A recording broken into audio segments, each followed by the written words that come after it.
Hello again, everyone. Tom Nagorski in the Cipher Brief virtual studio for a conversation today about Israeli Prime Minister Benjamin Netanyahu and his upcoming visit to Washington. He will see President Trump on Monday.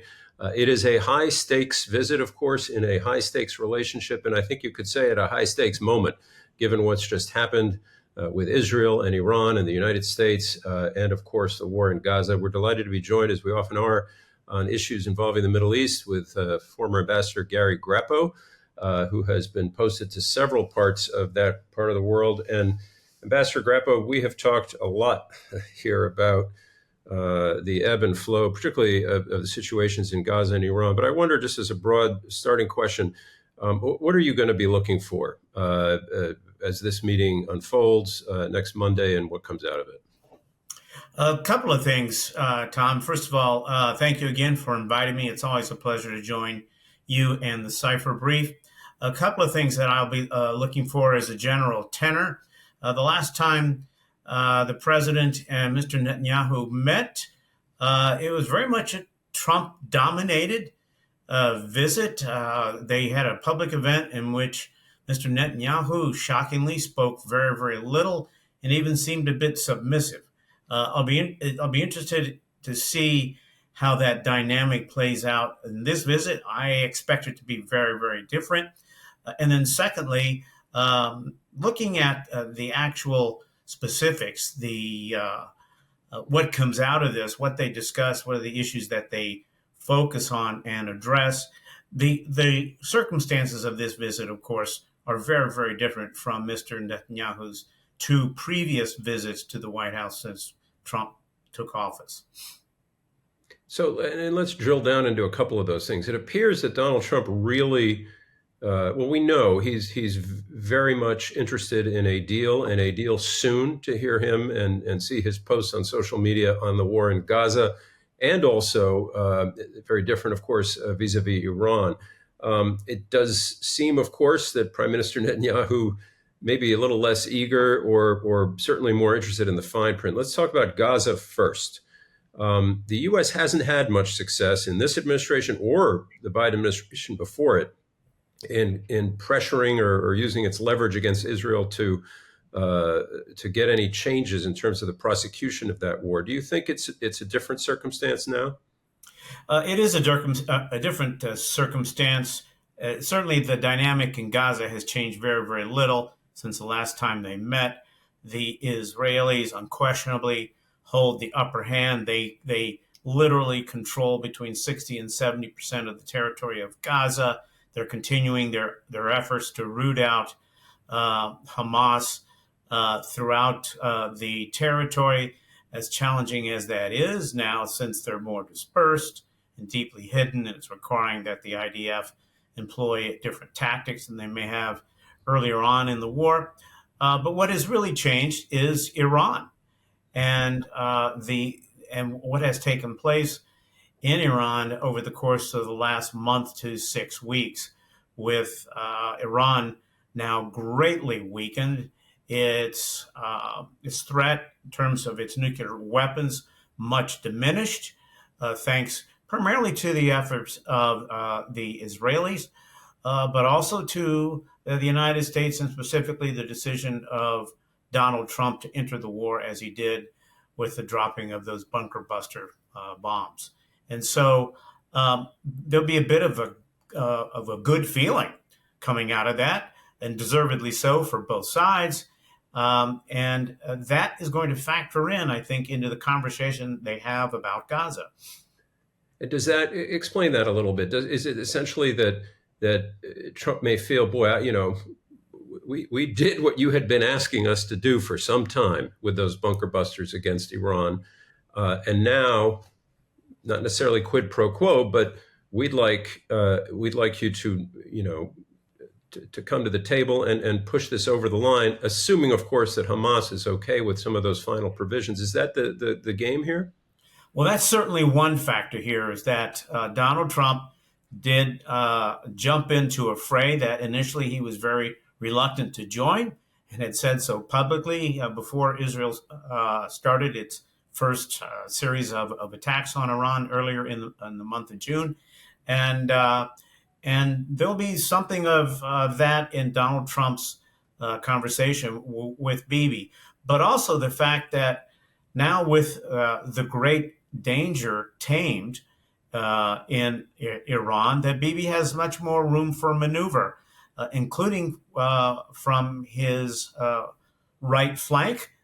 This coalition of that he has put together since he was elected as prime minister, that includes right-wing members who have threatened to leave his coalition unless he followed a pretty hardline approach to certainly Gaza, but also Iran, and that they may be less of a threat now, given the fact that the threat from Iran has diminished.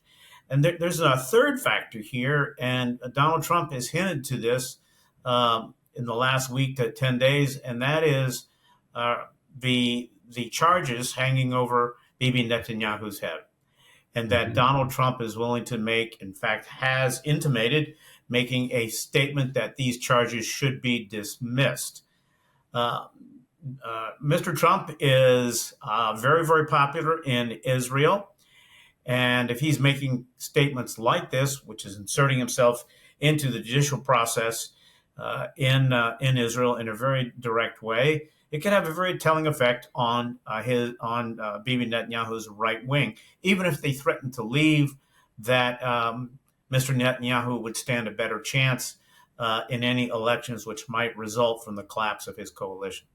Interesting. Let's go to Iran and the prospects of a deal there, which seemed very remote not long ago. And some would argue bunker buster bombs would make them even more remote. But here again, there seems a little daylight between Prime Minister Netanyahu and his government and the Trump administration, if I have it right, in that the Israelis want to press an advantage here, it seems. Whereas Donald Trump has, he seemed to be clear this was a one and done thing. He's offering a bit of a carrot now to the Iranians. They may or may not take it. But fair to say that here again, Donald Trump would love what he would consider a good deal with Iran, and Netanyahu and that right flank you described, not so much. No, not at all. And there is some space, some distance between the positions of Mr. Trump and the Israeli government, including Mr. Netanyahu.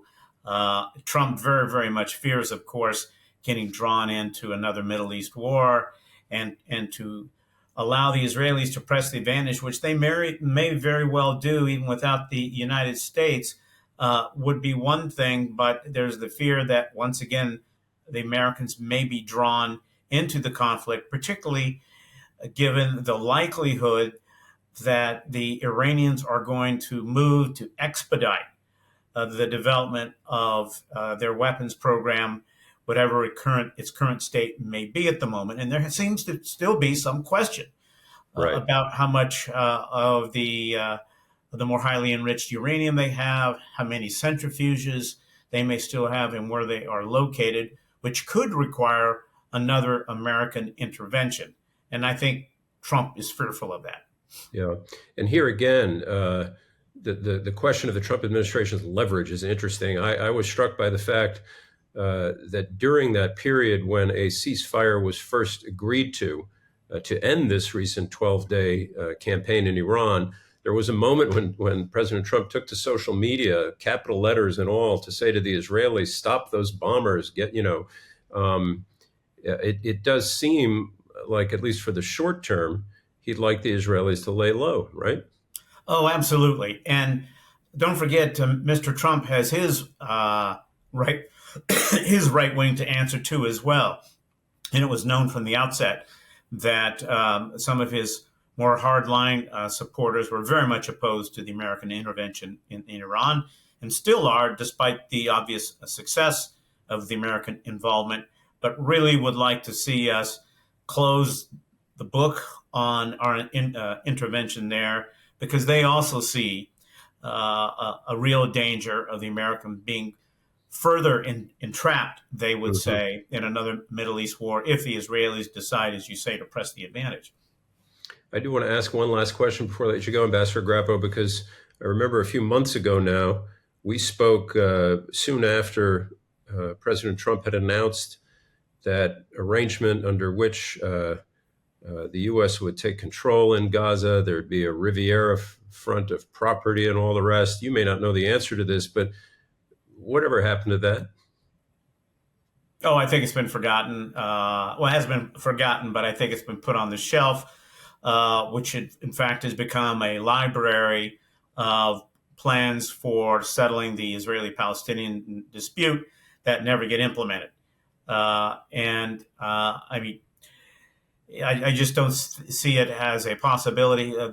What we're currently discussing is a ceasefire, and there are some signs that Hamas may be taking it a little more seriously than they have previously. The Israelis have indicated their willingness to accept it, although I'm sure there are some caveats. But what the administration would like to see is the ceasefire go into effect with assurances provided by the United States that negotiations for a permanent end to the conflict would continue during this 60-day period. And I'm not sure the Israelis are prepared to agree to that. We'll have to see. I'm sure that will be a discussion point when they meet on Monday. Yeah, and I'm cheating here. One last question. We haven't mentioned Saudi Arabia, a country you're very familiar with. You were posted there. How much do they hang over these discussions, given Israel's interest in that comprehensive peace agreement that kind of went up in flames with the Hamas massacre? What's the Saudi factor here? Well, the Saudis obviously will be following this very, very closely, most especially because of the Iran factor. They do not want to see a continuation of an active conflict in Iran. And so they will be hoping that the president can keep the lid on that. And then secondly, for Mr. Trump, this still remains his ace in the hole. It's something that Bibi Netanyahu very, very much wants to have. It would be a signature achievement to have normalization of Israeli-Saudi ties, but that's going to require a solution, an acceptable solution to the war in Gaza. And so that's a ace in the hole for Trump if he decides to play it.